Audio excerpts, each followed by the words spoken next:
السلام علیکم ورحمۃ اللہ وبرکاتہ۔ بسم اللہ الرحمن الرحیم۔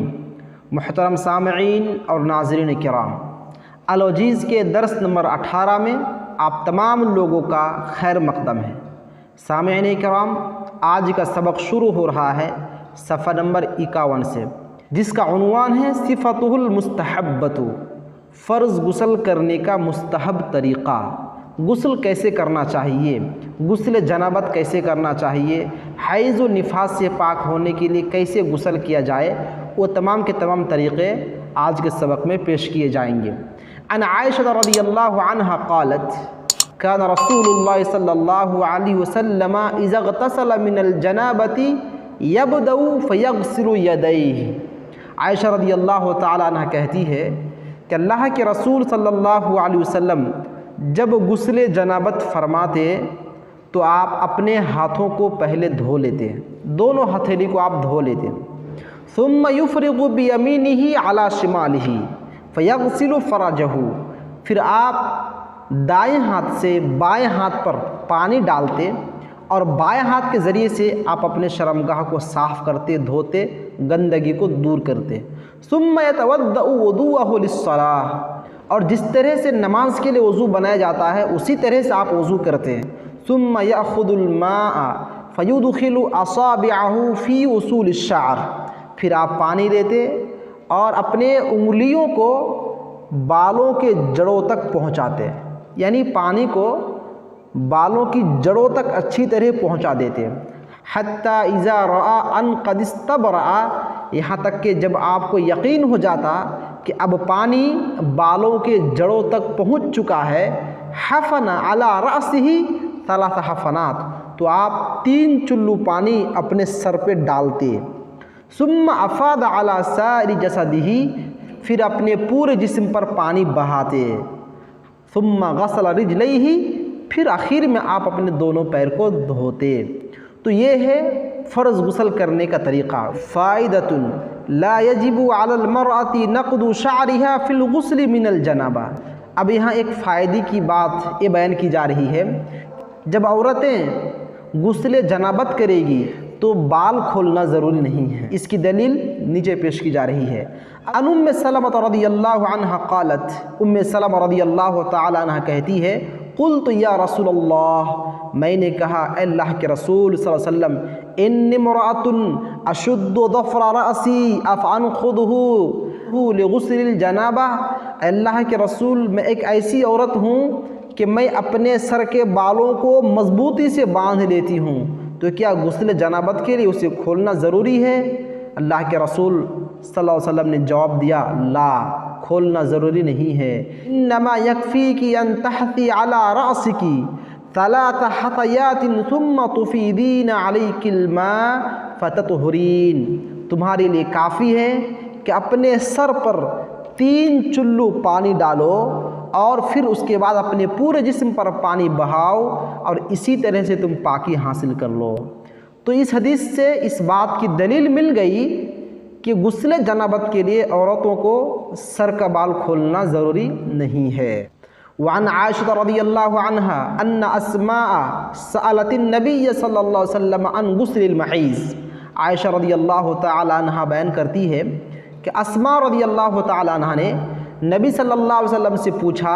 کہ حائض عورت کیسے غسل کرے گی اور کیسے پاکی حاصل کرے گی؟ فقال، تو آپ نے طریقہ بتا دیا، آپ نے جواب دیا، فَتَأْخُذُ إِحْدَاكُنَّ مَاءَهَا وَسِدْرَتَهَا،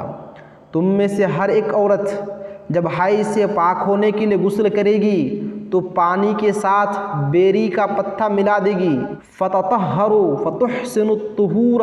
پھر وہ پاکی حاصل کرے گی اور اچھی طرح سے پاکی حاصل کرے گی، ثُمَّ تَصُبُّ عَلَى رَأْسِهَا، پھر اپنے سر پر وہ پانی ڈالے گی، فَتَدْلُكُهُ دَلْكًا شَدِيدًا، اور اچھی طرح سے سر کو ملے گی، حَتَّى تَبْلُغَ شُؤُونَ رَأْسِهَا، یہاں تک کہ پانی اپنے سر کے بالوں کے جڑوں تک پہنچا دے، ثُمَّ تَصُبُّ عَلَيْهَا الْمَاء، پھر وہ اپنے جسم پر پانی بہائے گی، پانی ڈالے گی، ثُمَّ تَأْخُذُ فِرْصَةً مُمَسَّكَةً فَتَطَهَّرُ بِهَا،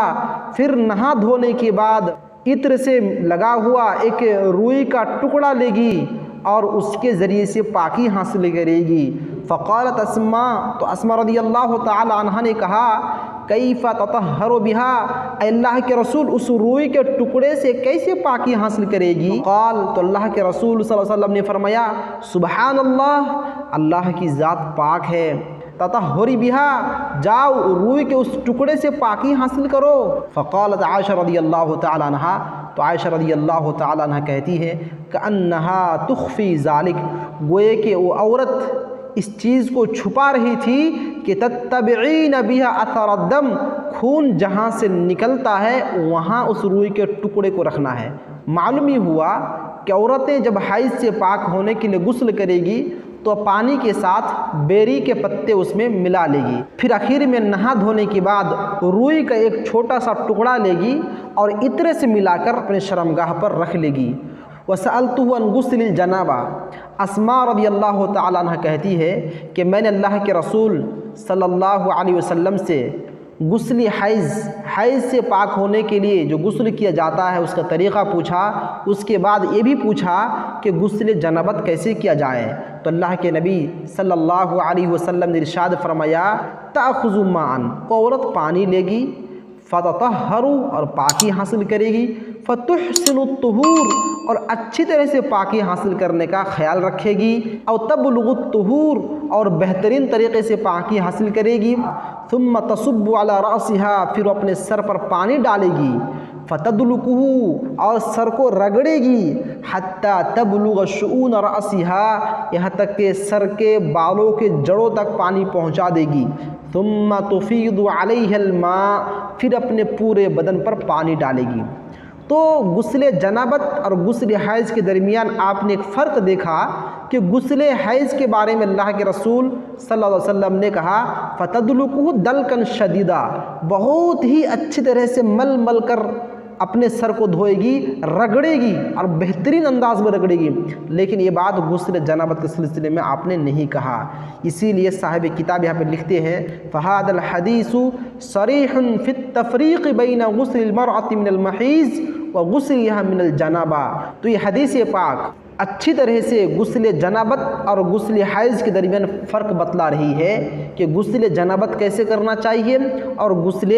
حیض کیسے کرنا چاہیے، حیث اکد علی الحائض ان تبالغ فی التدلیک الشدید والتطہیر ما لم یؤکد مثلہ فی غسلها من الجنابہ، کہتے ہیں کہ حائض عورت جب حیض سے پاک ہونے کے لیے غسل کرے گی تو اس غسل میں سر کو رگڑنے اور سر کو ملنے کی جو تاکید کی گئی ہے اتنی تاکید غسل جنابت کے سلسلے میں نہیں کی گئی ہے۔ کما ان حدیث ام سلمۃ دلیل علی عدم وجوب النقد فی غسلها من الجنابہ، جیسا کہ ام سلمہ رضی اللہ تعالی عنہ کی حدیث اس بات پر دلالت کرتی ہے کہ غسل جنابت کے وقت عورت کو اپنے سر کا بال کھولنا واجب نہیں ہے۔ والاصل نقد الشعر، سر کے بالوں کو کھولنے کا جو حکم دیا گیا ہے اس کی اصل وجہ یہ ہے لتیقن وصول الماء، تاکہ پانی کے پہنچنے کا یقین ہو جائے، الی ما تحتہ، بالوں کے جڑوں تک، بالوں کے جڑوں تک پانی پہنچنے کا یقین ہو جائے، اس لیے سر کے بالوں کو کھولنے کا حکم دیا گیا ہے۔ الا انہ عفی عنہ فی غسل الجنابۃ لتکررہ، لیکن غسل جنابت کے سلسلے میں سر کے بال کو کھولنے کا حکم نہیں دیا گیا ہے، لتکررہ، اس لیے کہ جنابت کا معاملہ بار بار ہوتا ہے، ووقوع المشقۃ الشدیدۃ فی نقضہ، اور بال کو کھولنے کی وجہ سے وہ عورت سخت پریشانی میں مبتلا ہو جائے گی، اس لیے بھی سر کا بال کھولنے کا حکم نہیں دیا گیا۔ بخلاف غسل حیض، برخلاف غسل حیض کے فإنہ فی الشہر مرۃ، اس لیے کہ غسل حیض کا معاملہ مہینے میں ایک مرتبہ ہوتا ہے، لیکن غسل جنابت کا معاملہ ہفتے میں کئی بار ہوتا ہے، تو اگر بار بار عورت کو حکم دیا جائے کہ جب بھی وہ نہائے گی اپنے سر کا بال کھولے گی تو اس سے وہ عورت سخت پریشانی میں مبتلا ہو جائے گی، اس لیے شریعت اسلامیہ نے عورتوں کو یہ رخصت دی ہے کہ غسل جنابت کے وقت سر کا بال کھولنا ضروری نہیں ہے، لیکن مہینے میں ایک مرتبہ غسل حیض کے وقت سر کا بال کھولنا ضروری ہے۔ فائدۃ، ایک فائدہ، یعنی یہاں ایک فائدے کی بات بتائی جا رہی ہے کہ یجوز للزوجین ان یغتسلا معا فی مکان واحد، شوہر بیوی ہر دونوں کے لیے ایک ساتھ مل کر ایک ہی جگہ نہانا جائز ہے، اس میں کوئی حرج نہیں۔ ينظر كل منهما الى عورت صاحبہ، بیوی شوہر ہر دونوں کے لیے جائز ہے کہ نہانے کے دوران آپس میں ایک دوسرے کو کھل کر دیکھے۔ لقول عائشہ رضی اللہ تعالی عنہا، اس لیے کہ عائشہ رضی اللہ تعالی عنہا بیان کرتی ہے، کنت اغتسل انا ورسول اللہ صلی اللہ علیہ وسلم من اناء واحد، میں اور اللہ کے رسول